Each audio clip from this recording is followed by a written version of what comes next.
All right, I've got 5:05, so let's go ahead and get started. George, let's just test to make sure you're still here.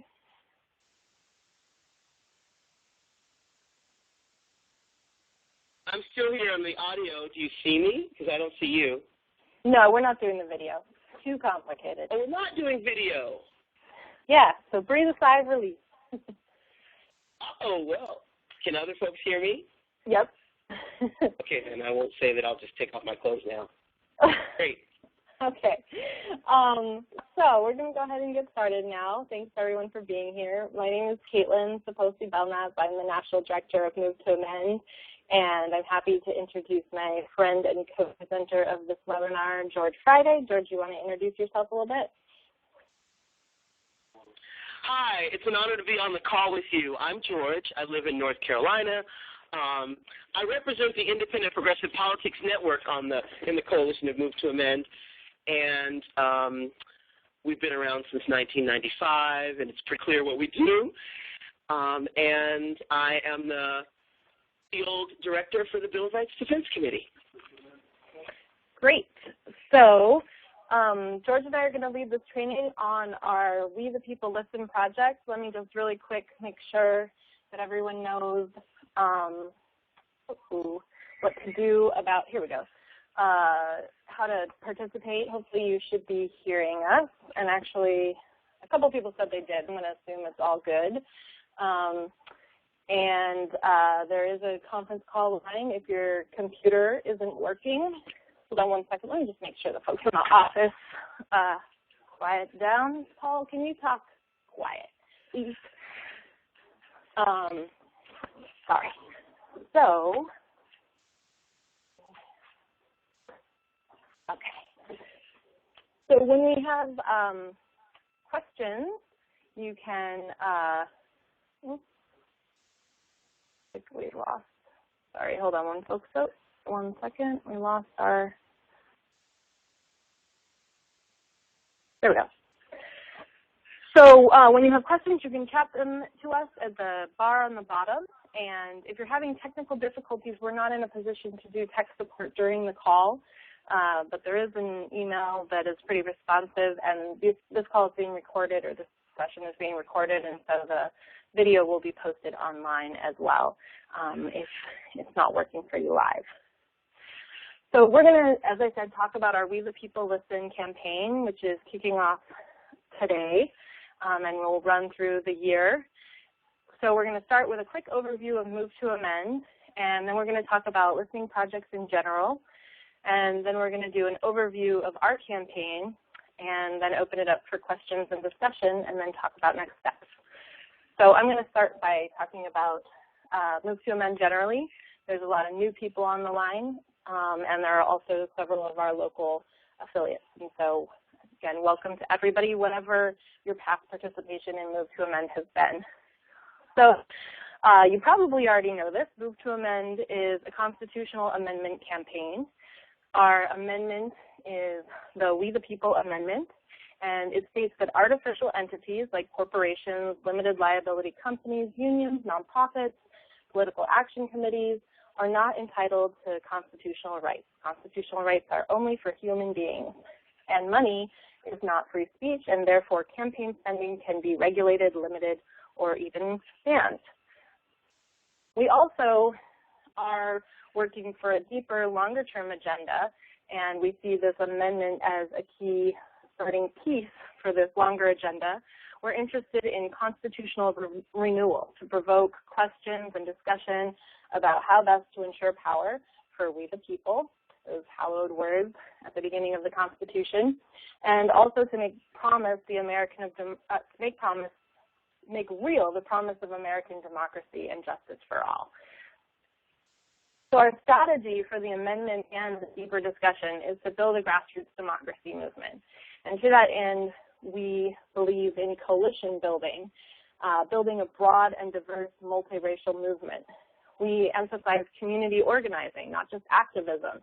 So we're not talking about online petitions and websites so much as we're talking about getting out in the community, building alliances, and building power. And this listening project is obviously a great way to do that. we focus on local organizing, which again, this listening project fits perfectly within. It's happening in communities, because that's where we believe change happens and real power gets built. And at this time, our campaign's target is the American people, not Congress.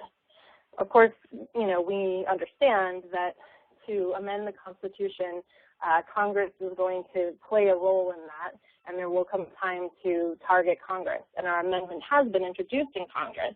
However, we think that the only way we're going to be able to get this done is through building a massive grassroots democracy movement. And we're not there yet, and we need to be real about where we are and where we need to go. And we need millions of people engaged in this project and hundreds of thousands of people actively involved. And so that's why our target is the American people.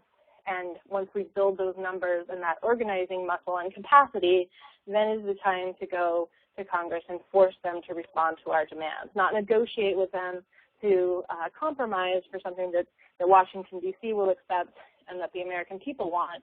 We know the American people want this amendment. Polling shows that every time our resolutions have been on the ballot in communities or states, it has won overwhelmingly. And so the trick is to get all of those people who agree with us, to get a large number of them engaged and involved and active. Our principles and values that we operate from in doing all of this work are accountability and responsibility, both personally and organizationally, transparency, and making sure that people understand decisions that are made and where they're coming from. We really believe, again, in community and local democracy, and our whole campaign emphasizes that in terms of action. Movement building is very critical. As I talked about just now, that's the only way that we think we're going to be able to get this done, and the principle of movement building should guide what strategies we decide to employ. And then, of course, folks have to be dedicated to our mission, goals, and tactics, and in particular to believing and being willing to work for an amendment that is clear that all artificial entities do not have constitutional rights and money is not speech, and nothing less than that. So we're not just talking about overturning Citizens United. We're not just talking about money in elections. We're talking about using this opportunity that came from Citizens United to push for something that will actually be real and systemic reform and a platform upon which we can then build further power and gains to assert the people's rights. And we firmly believe that a commitment to anti-oppression within ourselves, our communities, our workplaces, our internal and external policies, and our representation in the world is really critical in order to build this movement and be successful. So I'm going to turn it over to George, who has experience with listening projects, to talk a little bit about where they come from, how they can be used, and what kind of opportunity they represent, and how that fits in with building a movement for people power. Okay, thank you. I'm glad to be with you. As I said earlier, I'm George Friday. I live in North Carolina. Remind me, Caitlin, just how much time do I have before I need to be done? Oh, about 5 to 7 minutes would be fine. Okay, very good. I can work with that. And I want to both share a little bit about why listening projects are important while you're building the kind of connections and community required to create systemic transformation and change. A little bit about how to do that, and then maybe if there are any questions, I can answer those or help answer those, unless we need to wait later to answer questions. I know, and you might be able to find online information on a project called RSVP, and it was the Rural Southern Voices for Peace project. I wouldn't necessarily say Rural Southern Voices for Peace created the Ideas of Listening project. I think the concept could go back to people like Paulo Freire in terms of really popular education. But y'all know yourselves all like to be heard. And the more disturbed we feel, the more conditions that exist that are not congruent with our own values and our own notion of how life should be, and certainly more increasingly our own notion of the kind of country that we live in and the kind of constitutional protections that we expect. When those are more into question and more into conflict, we really want to be heard. So listening projects are often a very logical and fundamental initial step in starting to build a coalition or a campaign or a process where people will be able to, based on shared information that they've provided themselves through the listening process, build some change together.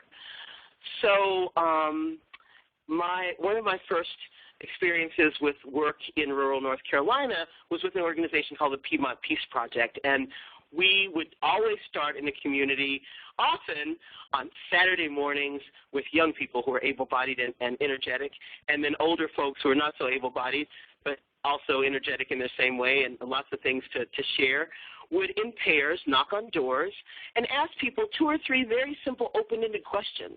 And they basically got to, talk to me about what you really care about. Let me know what you need or what it would take to get you to act on that thing you care about, and give me an idea of when and where you might be able to come together with people in your community or neighborhood to affect a change given what you shared with me. And that's really what the questions were about. And we made sure we talked more than we listened, and we coalesced the information and always let people know what the next steps were. And that was a way to make initial contact with people where it was very clear that even if my issue, and usually my issue was, at the time I worked for the Piedmont Peace Project, I was working with peace action. So it was always like military spending and defense cuts and military bases, and not necessarily the things people in rural North Carolina care much about. They were concerned about plant closings and what was going on with their farm and what was happening with books in schools and, why they didn't have an inside toilet or ambulance services. So it was my challenge and our challenge then to connect the dots between that issue, the funding for a good school system, and how much money gets spent on the Pentagon in that case. In our case, when it comes to Move to Amend, we're in a place where, given the conditions every day, y'all, I can't imagine a better time to start doing listening, to be able to hear people. And sometimes when things are so scary, and there's ways that what's going on now, I was telling a friend just a little while ago, we were having coffee together. I had to kind of schedule in a visit with my friend because I'm leaving North Carolina. We'll be back till the end of August. Scheduling time to have coffee with her. And I told her that from Saturday morning when in Dallas, I heard about what was going on in the assault on women. And then Saturday night, hearing what happens in terms of the assault on people of color and kind of carte blanche to, take on people who are young and not white in the country. I imagine there are conditions that feel like they don't make sense. And for me, when I would do listening with folks around those issues when it came to the war, I would just say, in any place I needed people to start talking with me and I listen and try to connect the dots, I would just say things like, it doesn't make any sense what they're doing to our boys and girls over there. I didn't have to say what country. I didn't have to say what war. I didn't have to say war. And then I would hear people would start talking to me for minutes, whether I was pumping gas or at the grocery store or in a church or at their door. And then I would talk about opportunities to connect to something, and I'd have a piece of paper or an email to give them, or a website, an email address or a website to connect them to. And that's why listening makes a huge difference. It can be really simple. It can feel so validating when you go home after a day where you've been knocking on doors, or even driving the car around while young people are knocking on doors, and felt like, yes, we're building momentum, we're validating people's own reality and helping them know that there is an option for something better. Thanks. Great. Thank you, George.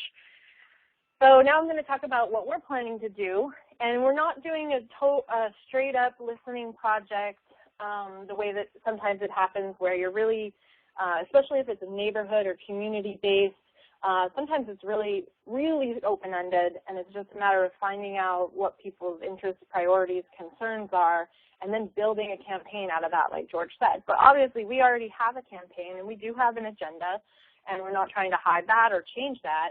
And so we're going to do a bit, we're going to take the principles of the listening campaign and of knocking on people's doors and engaging them, and we're going to connect it to our issue of corporate power and democracy.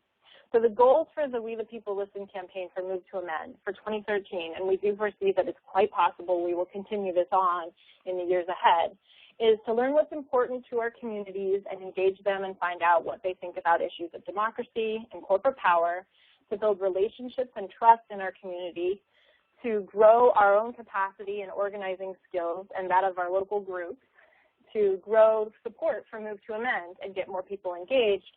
And our goal for 2013 is to collect responses from 10,000 people.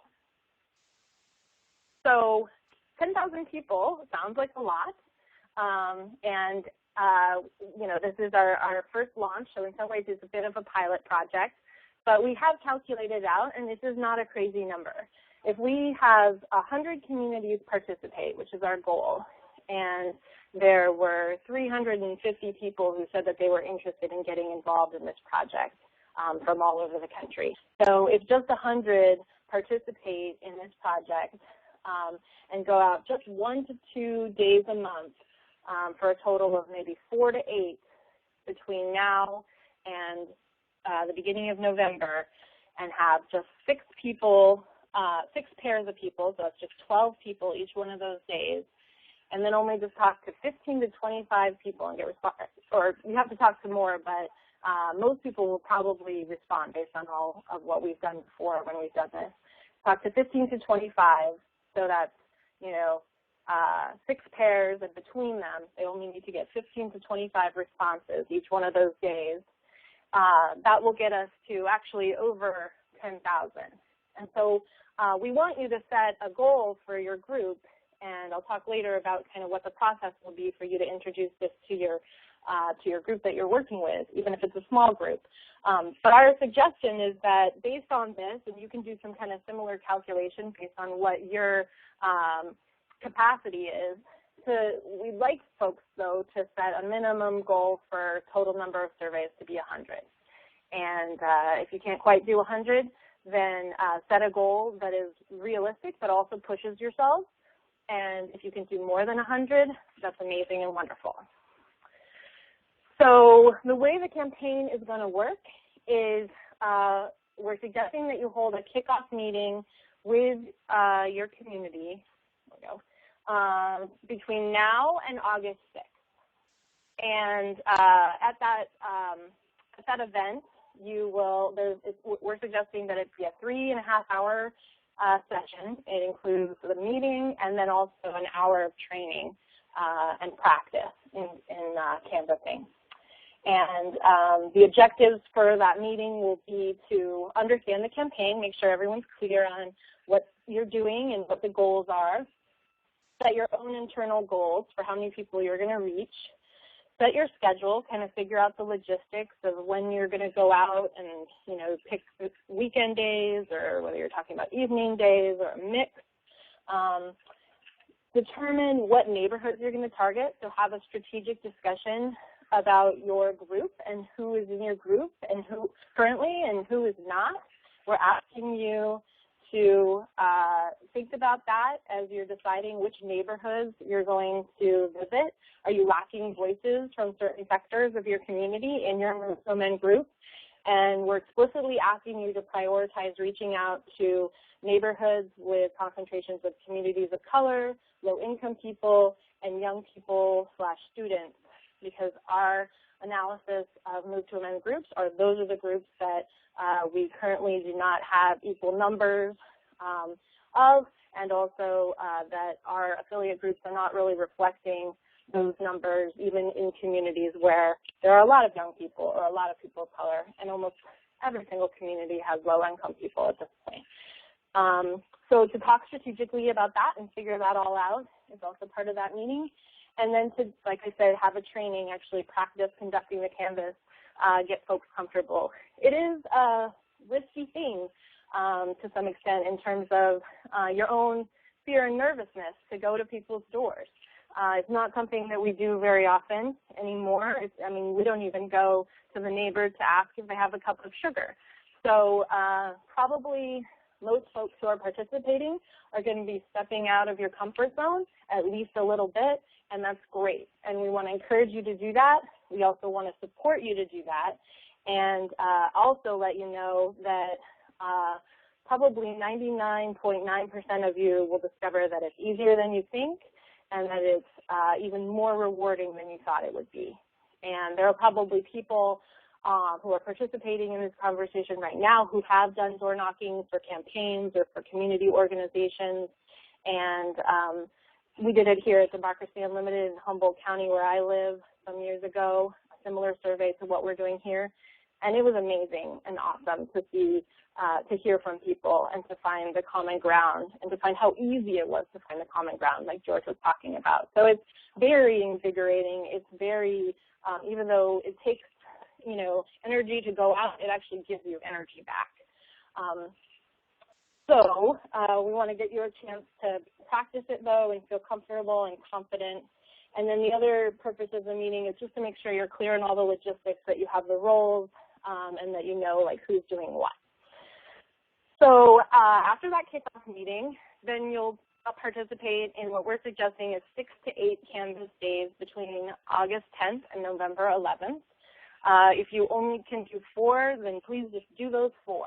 If you can do 12 or 15 or 20, because that's where the energy is in your group, then we won't stop you at all. So that's the kind of thing that you'll set, and you'll decide what your capacity is.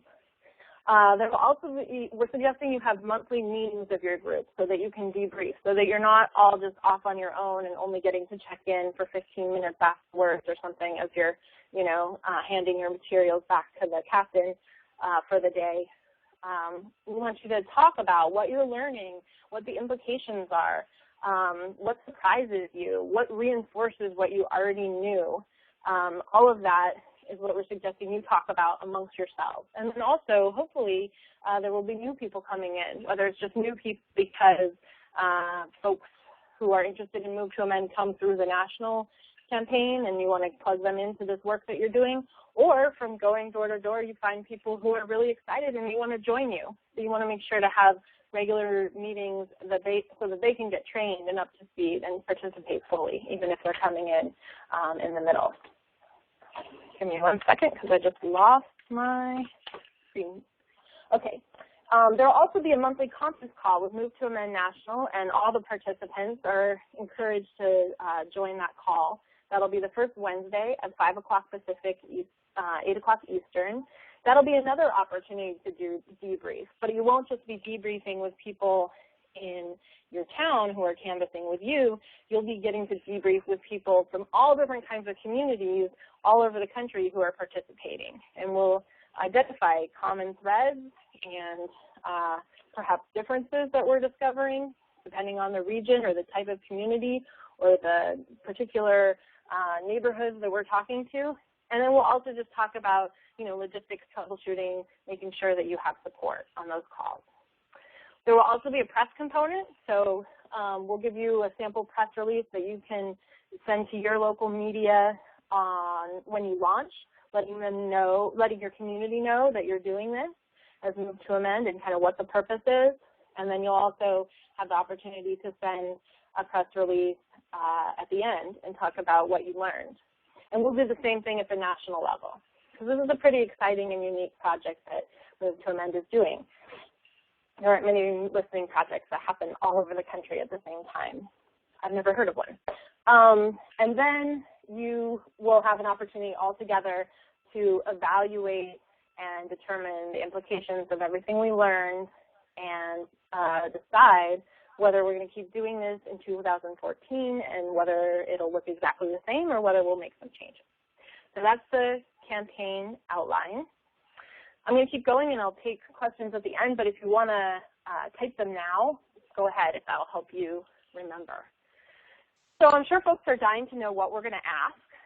So here are the survey questions, and we actually will do a bit of a check-in at the September call and make sure that these questions don't need to be tweaked a little bit. But we are only running this project for 4 months as this kind of pilot here this year. And so we want to make sure we get enough data that's consistent that we can actually really analyze it. So we're not expecting to change these too terribly much partway through. So you'll see it's a bit more questions than George suggested. That's kind of partly because we're trying to balance the open-ended aspects, but also the fact that, you know, we have a campaign and we want to know what people think about the issues that we're addressing. So you can see them on your screen, but I'll just run through them for anybody who's listening and not looking. Question number 1 is, do you feel like you are negatively affected by the power of giant corporations? And then if they say yes, we'd like you to ask a follow-up about why or how so. What do you believe are the 3 biggest problems in this country? Number 3, what do you think we should do to solve these problems? How could we put these solutions in place? Do you think that corporations and their influence on our government are preventing these solutions from being used? Would you be interested in joining a group of people fighting for justice and against too much corporate power? And then we want to ask them if they have any questions for us. And it's really important to remember that we're here to listen to them. So we might have opinions about all these questions, and I'm sure we do, and I'm sure we'll also have opinions on what people say to us. And it's not to say that you're not allowed to engage with them. It's not a survey or a poll like you might get on the phone where the person is absolutely neutral and they're just taking the answers. You're supposed to be building a relationship, so there can be some engagement and kind of teasing out some of this, but you're supposed to, we want you to and you need to for this to work. Listen more than you talk, and it's really about what they think. And so if you absolutely disagree, or if you totally agree, we don't want to have folks start riffing on these and then start, you know, kind of getting into the soapbox and then talking about all the reasons why you think X, Y, Z just because they kind of opened the door and said something that you agree with, but then at the end of the day, you're the one telling them how it is. So those are the questions. And like I said, we will kind of assess them. I will give an asterisk that we have a little bit of a concern that that might be too many questions, but we're really having trouble narrowing it. So so part of what will be helpful is getting your feedback about these as we go. But like I said, Democracy Unlimited here in Humboldt did do a survey like this probably like 5 or 6 years ago, and we asked 10 questions. And we didn't really find that it was a problem or that it was too many. So we're kind of balancing that plus the fact that some folks say, you know, 2 or 3 is really the way to go. So we sort of fell in the middle, and we're going to kind of see how that goes. Oh, I should have said this to everyone. Someone asked, will you have these instructions online? Can't write fast enough. Yes, there's a page, and I'll tell you about it at the end, where all of this is going to be online. A recording of this presentation will be online, and then also kind of a lot of detail is in the agenda for the kickoff meeting and training. So all of this is spelled out, and you don't need to capture all of this. We want you to be aware of some key roles that you are going to want to fill in order to pull this off and organize.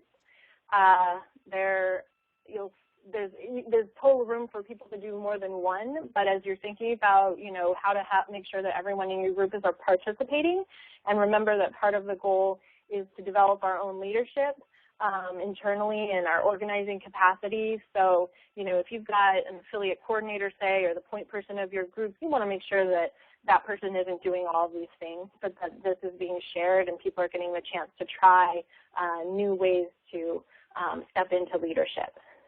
So the meeting facilitators for your meetings are responsible for preparing the agendas, sending meeting reminders, and running the meetings. And we have suggested agendas to help guide you. So somebody who hasn't done it before maybe could pair up with someone who has done it, and this is a great opportunity to do some development in leadership because it's kind of handed to you in terms of how to do it, and then you can put your own flavor on it, of course.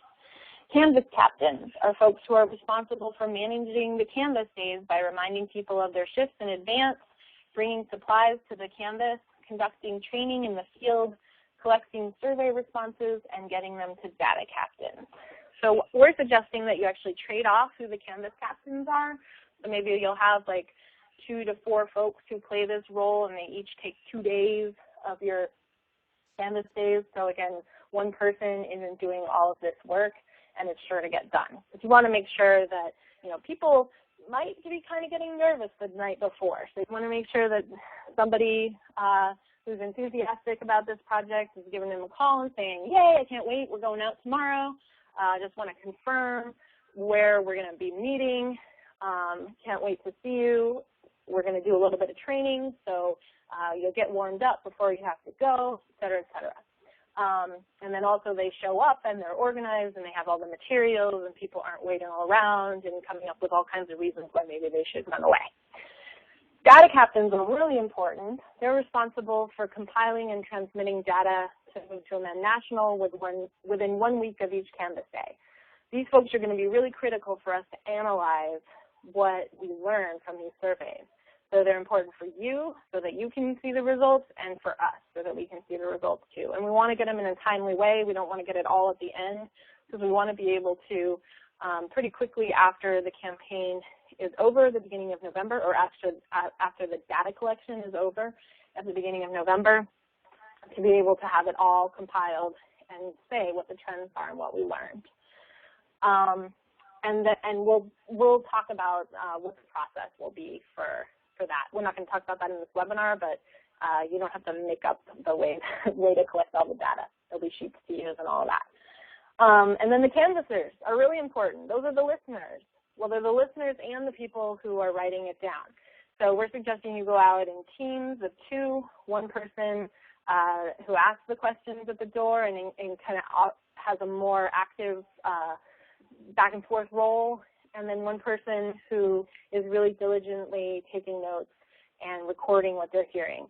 And we want to do that because you don't want the listener, you want to have somebody who's able to actively listen and make eye contact and nod and smile, and you don't want to be talking to a stranger and having them, potentially tell you, really stuff that's really important to them, and you're just looking down at a paper and furiously writing notes. And it's because you really care what they're saying, but they don't really feel like they're engaging with a human being. They're just talking to, the back of your head and the clipboard. So 2 people is good for that reason, and then there's a whole bunch of other reasons why having 2 folks. And you can trade off those roles so that each person gets an opportunity to listen actively and take notes. And so those are the leadership roles. George, I should have said earlier, if there's anything that you want to add in at any point, feel free to jump in. Sorry, I lost my screen again. Here we go. All right, I want to quickly go over the conference calls that we're going to do, just so everyone's clear on those, and they're an important part of the campaign. So like I said, the first Wednesday of every month, there'll be an opportunity to join a conference call with people from all over the country who are participating in this project. The kind of themes for them will be on August 7th. That will be the one to happen kind of between now and then. You'll have your kickoff meeting, so you'll get a chance to check in after that kickoff meeting and training and before you go out. And then September 4th will be after you've gone out at least once, potentially twice. October 2nd will be sort of the time when we're kind of in, you'll have in the middle, and we'll just check in and see how it's going, and probably spend the bulk of that time hearing from you and letting you talk to each other. On the 6th, we'll talk about evaluation, so we'll kind of have anecdotal sharing of themes, plus talk about logistics and how that went. And then on the 4th is when we'll have all the results compiled. We'll talk about those, and then we'll talk about the plans for 2014. Somebody else asked if the webinar will be archived. Absolutely. They always are. So we're almost to the end here. Some of the resources that we'll put together for you, and there's actually a couple that didn't make it on this list that we'll be providing as well, like the survey sheet, the tool instrument to collect people's information isn't on here. So campaign kickoff meeting and training agenda, that's already up on the website on this page. This is the page dedicated to this project up at the top there. The Canvas wrap and survey questions and important tips about canvassing, that's also already up. And then things that'll be up there by very soon, Move to Amend talking points for when people ask you questions, checklists for Canvas captains, checklists for data captains, an intro flyer that you can leave for people or leave at their door if they're not home, a sample press release to send to local media about both the launch and then the results. We won't have the results one probably until a little bit later, so we can incorporate some of what we learned, but the launch one will be up very soon. And then the process, as well as the process to submit surveys to us, as well as the process and tool to collect the information. So with that, let's open it up and see if folks have questions or comments about this. And George and I together will do our best to answer them. So if you do have questions, you can chat them at the in the chat screen on the bottom left of your computer.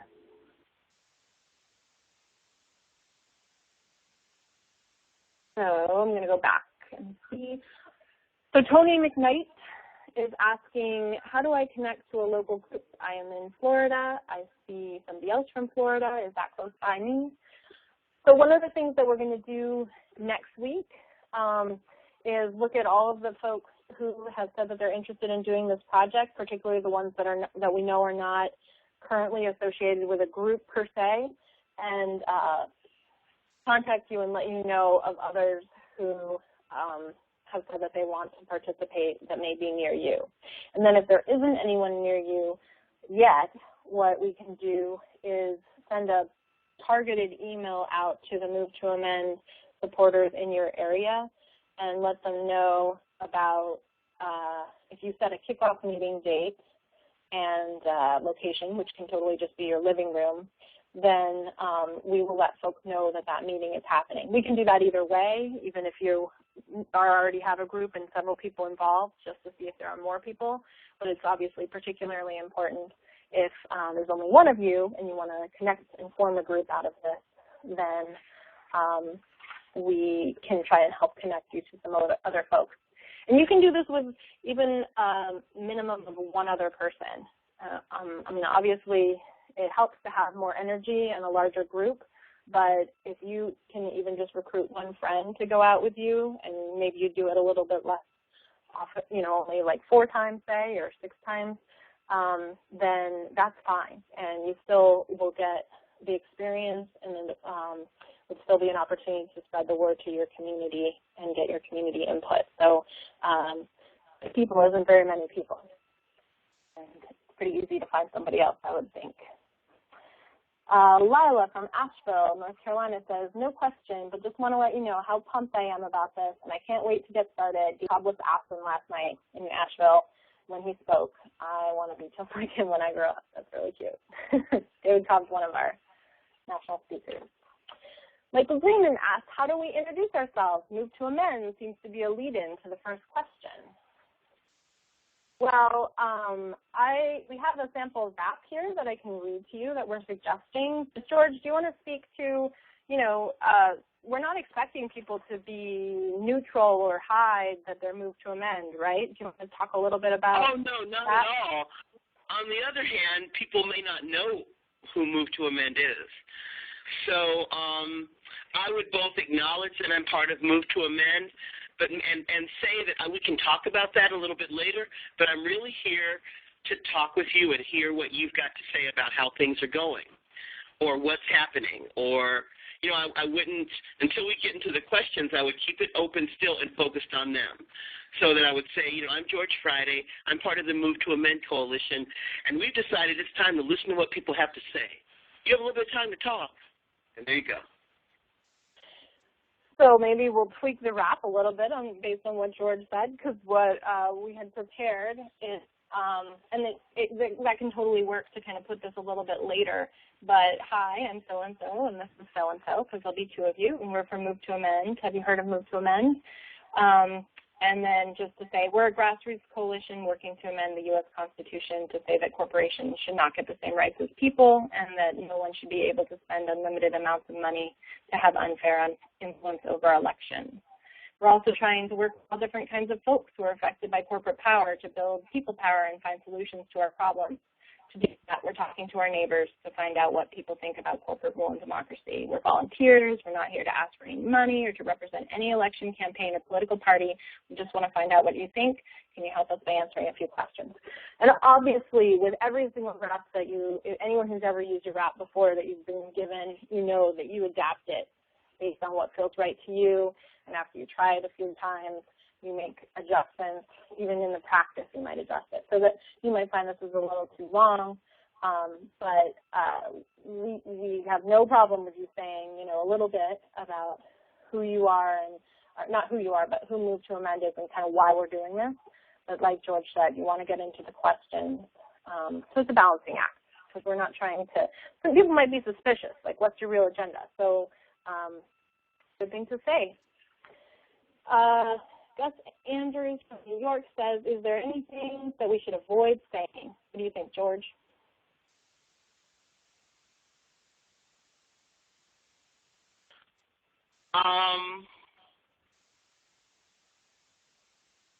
There's not anything that comes to mind in a big way.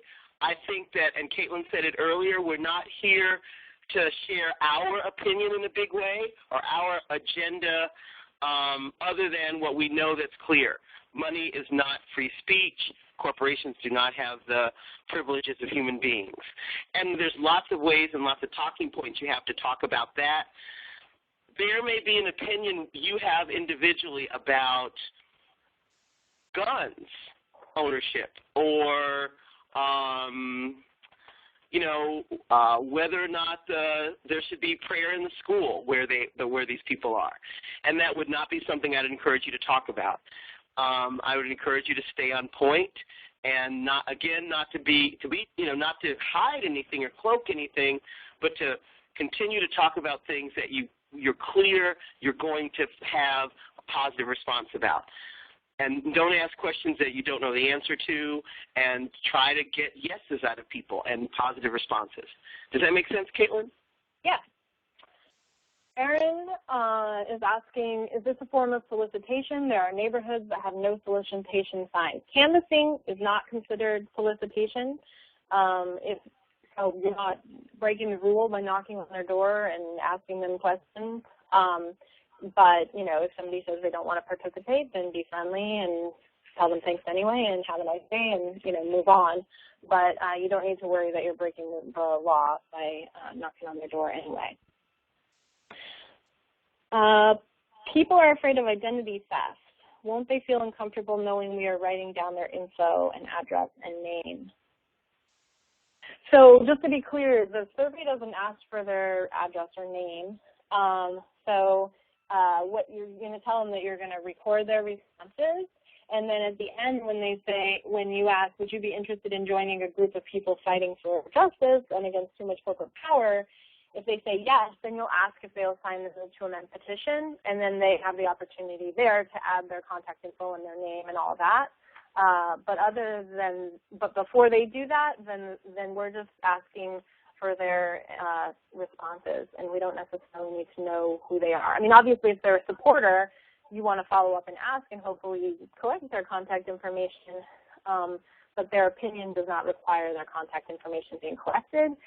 We are not we're not working off of walk lists. We're asking you to go to every door that you can get to, as you're walking down the street. And so, you're not necessarily knowing who you're talking to, or you're not knowing who you're talking to when you go up. It's not the same as a campaign where you have lists of people and you're skipping all the people who are not registered to vote. You would want to go either way. And actually, if you want to carry voter registration forms with you, if it comes up, don't push them on people. But I've found that when you're knocking on someone's door, if they tell you anything that sort of implies that they're not a voter, it doesn't hurt to say, would you like to register to vote? Here's a form. That's optional, though. What are suggestions to the work? Noah from Newark asked, what are suggestions to the I work for a corporation, so I can't sign, or I can't be part of your movement. He says that this has come up quite often for them. Do you have a response to that, George?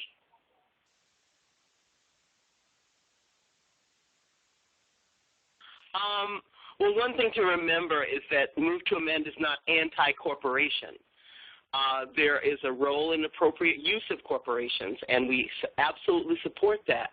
What we don't agree with, and most people agree with, including those like you who are employees of corporations, that a corporation doesn't have the human rights of a person, nor should money be free speech.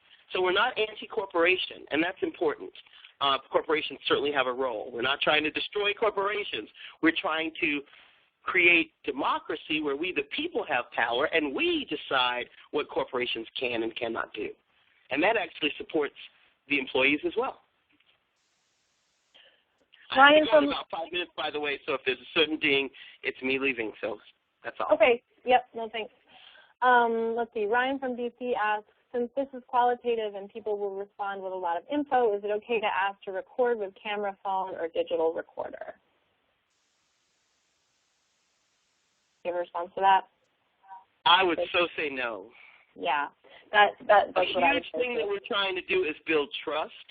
And it's not going to happen everywhere, but there will be places that you go that people have had the experience of being the other, being the tested group, you know, the women or the poor or the victims of this or the survivors of that. And we want to do everything that makes us feel more like I, as your neighbor, as a concerned resident of this community, want to talk to you and hear what you have to say. And we together have some common things that we can work on moving forward. And anything that makes us feel like a study, that someone is, you know, kind of being looked at in a way that's not about building trust and relationship is not a good thing. And a camera in your face or recording it won't work. Old school, a clipboard and a pen, where someone's taking notes while someone's listening, and it's really clear that what they say makes a difference for you is what you want people to experience and walk away from that experience. Yeah. Michael from Columbus, Ohio asks, how do we select areas to canvass? You want to weigh in on that? Well, part of it is identifying the places where both you know some people and have relationships, and they're folks that are ready to hear about what Move to Amend is working on. So people who might care about what's going on in their school system, what's going on with jobs, what's happening with their environment, what's happening in terms of how money is being spent locally by their government. Those are the places where you want to find people to talk with. You don't want to necessarily want to enter into a neighborhood where you don't have any relationships and no one knows you and you don't necessarily look very much like the people there. In those cases, you want to have your partner someone who is very well known in the neighborhood and well trusted. And so that's part of picking the neighborhoods is where are people ready to hear this message.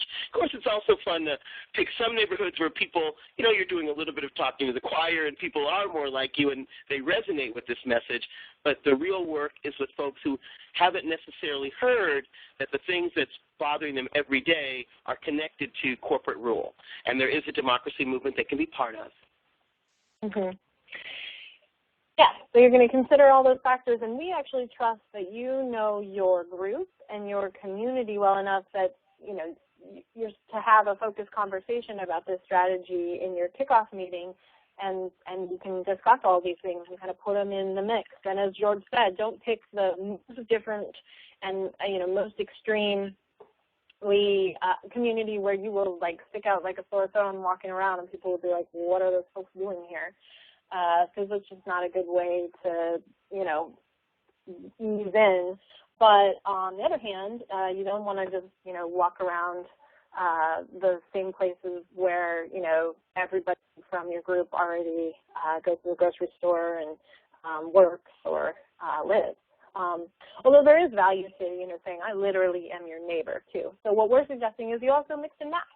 And remember that this is a bit of a pilot project, and so getting a little bit information from several different places is also helpful too when we talk about the internal discussion and what were the challenges or what was easier than you thought it would be, or just what you learned about mixing it up. But don't mix it up all around, because then you won't get kind of enough data consistency. So it's a balancing act. And these are the things to kind of weigh as you're deciding. Let's see, what are your strategies for, Russell asks, what are your strategies for getting people to just show up to Canvas? I'm assuming you mean recruiting people to join this campaign. So you should definitely, work with a group if you already have one, and that could be your core. If you don't, like I said, using the Move to Amend supporter list. I mean, this is a Move to Amend canvas, so in a lot of ways it really does make sense to start from people who are Move to Amend supporters. Recruit your friends, and use this meeting, this kickoff meeting, as kind of the place where people can come to learn more.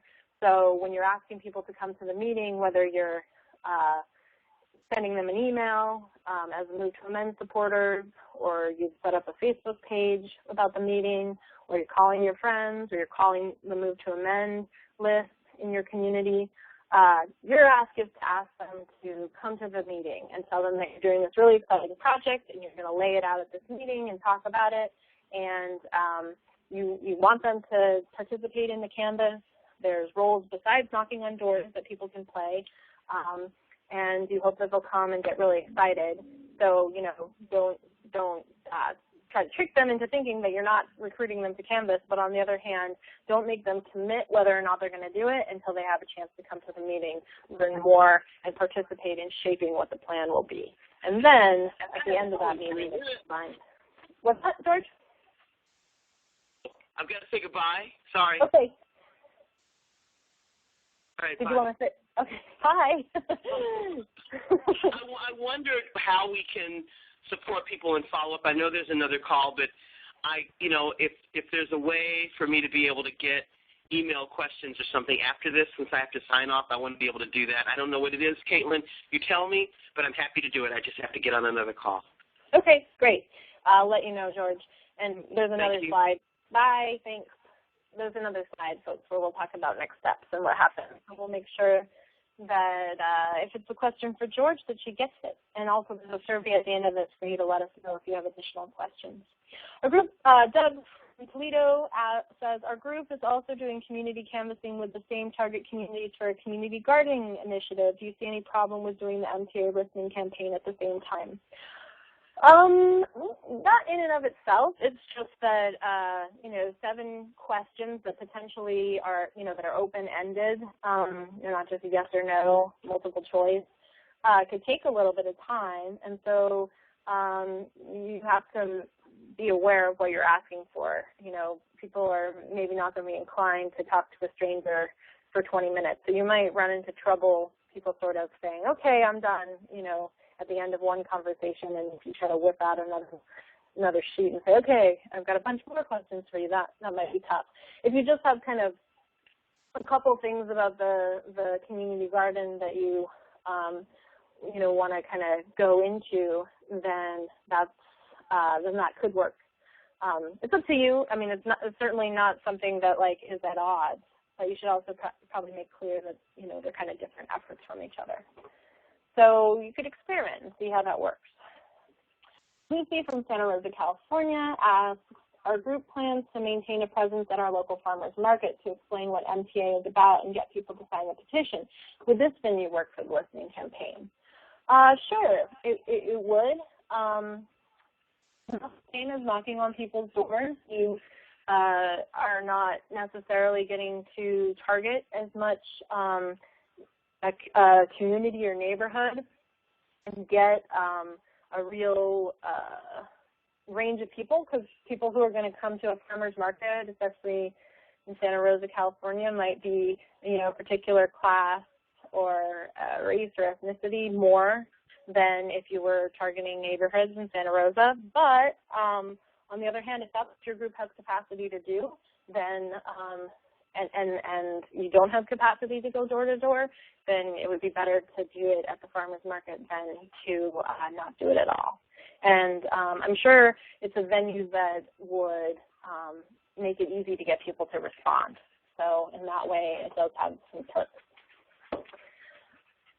And Russell asked about why go to door and not public events. So there you go. That's, again, where we would say we kind of want to, there's something about going to people's door, really coming to them in their space, on their turf, which makes you vulnerable. And that might be one of the reasons why it makes you a little nervous.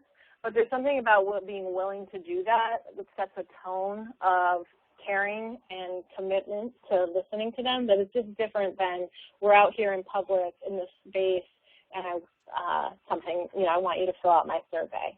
It's just in terms of setting the tone of really listening on their terms, going to their door is the best way to do that, and that's the tone that we want to set with it. So if folks decide to do it in a different way at an event, know that you're potentially missing out on that piece, and it doesn't mean that your data won't be useful, but it does mean that the goal of building trust with your community and really getting to know them on their terms, you're not going to go as deep. And so maybe that's something to do next year and start it a different way this year, but just to be aware of all that. All right. Let's see. Please explain to me what is, Deborah in Illinois says, please explain to me what is the purpose of compiling the answers to these questions. What purpose does this serve?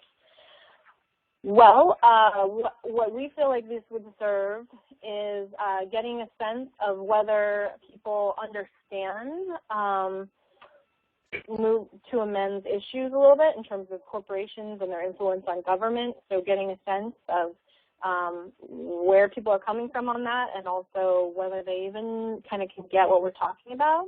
Asking people what they think are the biggest problems in the country is kind of opening it up and letting them share what they think, which doesn't come up very much. People don't really get to do that and actually get listened to. Most of the time people get debated when they open their mouths, and so it's to build trust.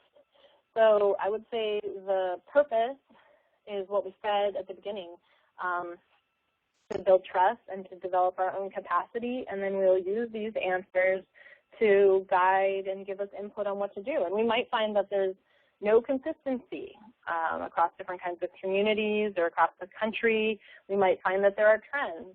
So we're really doing this in an open-ended way to see where it takes us, and we have a strong hypothesis that it will be useful in terms of the information we collect, and we are positive that it will be useful in terms of developing our capacity. Running a canvas is something that is super helpful if you're running a ballot initiative campaign, which is one of the tactics that Move to Amend employs. Running candidates, which is one of the things that we will need to if we're going to use this amendment, and we have to make sure that people in both state office and federal office, and probably that starts with making sure people who are elected to local office are with us and understand what we're doing, and then we get people from our ranks elected. So just the mechanics of doing a process like this is something that's really important for more people to understand and know how to do.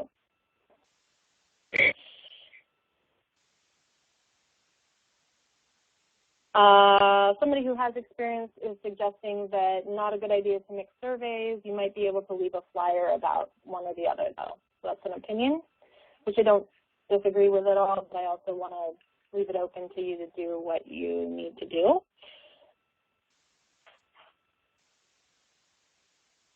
And Gus from Manhattan, again, is asking about rough demographic data collection.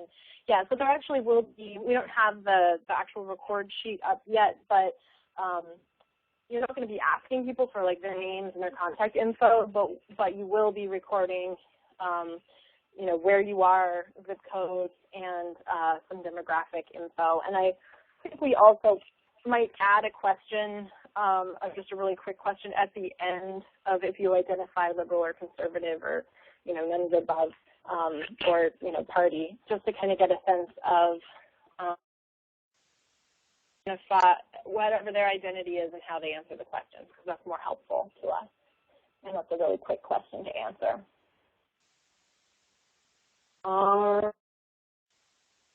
We have a performance tomorrow night. Can we start tomorrow night? Tomorrow night is a little early because we don't have the third stuff yet. We really want you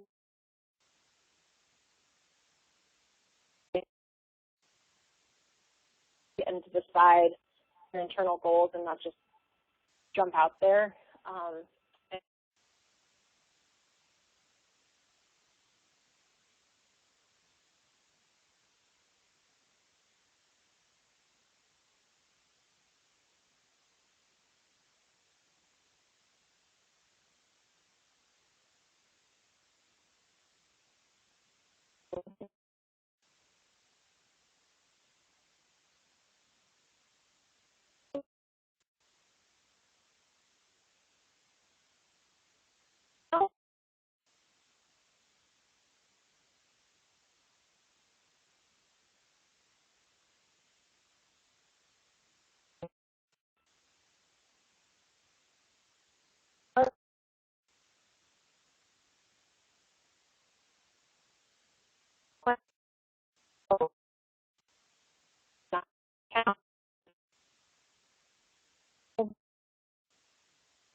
Can you hear me now? I hear me. Okay.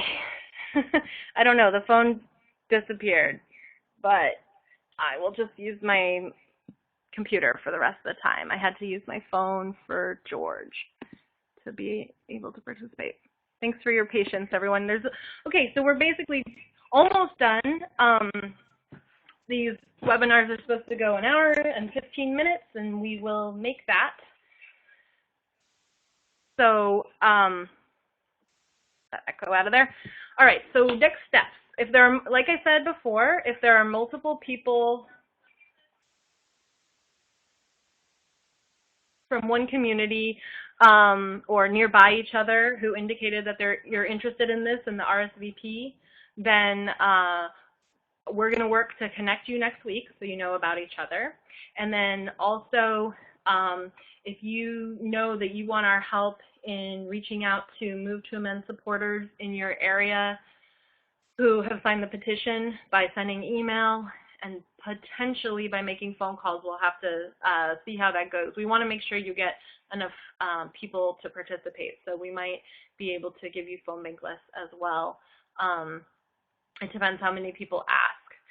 And so all of that will kind of begin next week, and then what you need to do is set your kickoff and training date, and we're suggesting you do it before August 7th so that you can have had that done before the first conference call. So invite your friends, invite Move to Amend supporters, let us know. If you want us to send an email, then send us the text. If you're not already a Move to Amend affiliate, if you're an affiliate and you can get access to the database directly and do this yourself. But if you're not, then send us the text of the email announcing your event, and be sure to include all the important information for people to know when it is and how to get there, etc. And we'll mail it, or we'll email it out. And then take a look at the materials on the web page about this campaign, and all of it will be up by next Friday. Like I said, the agenda for the kickoff meeting is there, and the project wrap and some, which is, you know, your kind of script for when you're at the door, and tips and the survey questions are up. But all the rest of the stuff will be up by next Friday at the latest. And then at the end of this training, there is a survey, and if you would fill it out and give us your feedback. And then also there you can let us know if you have any other questions that weren't answered that we can follow up and get to you. And our next monthly webinar, we hold these every month, and it will not be focused on the We the People Listen. It's Move to Amend general webinar. We don't have a topic yet, so if you have suggestions, feel free to put those in the comments on the survey. But those are always the first Tuesday of every month. The one this month was rescheduled. And then, of course, you can always contact us directly by email or by telephone. So our number is 707-269-0984, and our email is info@movetoamend.org. So it doesn't look like there's any other questions, and we're at time. So I'm going to go ahead and end the meeting. Your screen will automatically be taken to the survey, and again, if you could please fill it out, then we'd really appreciate your feedback. And thanks so much to everybody for your interest in this project. We're so excited about this listening project, and we really hope that we will get 100 different groups, even if they're just groups of 2 in a community participating in this project.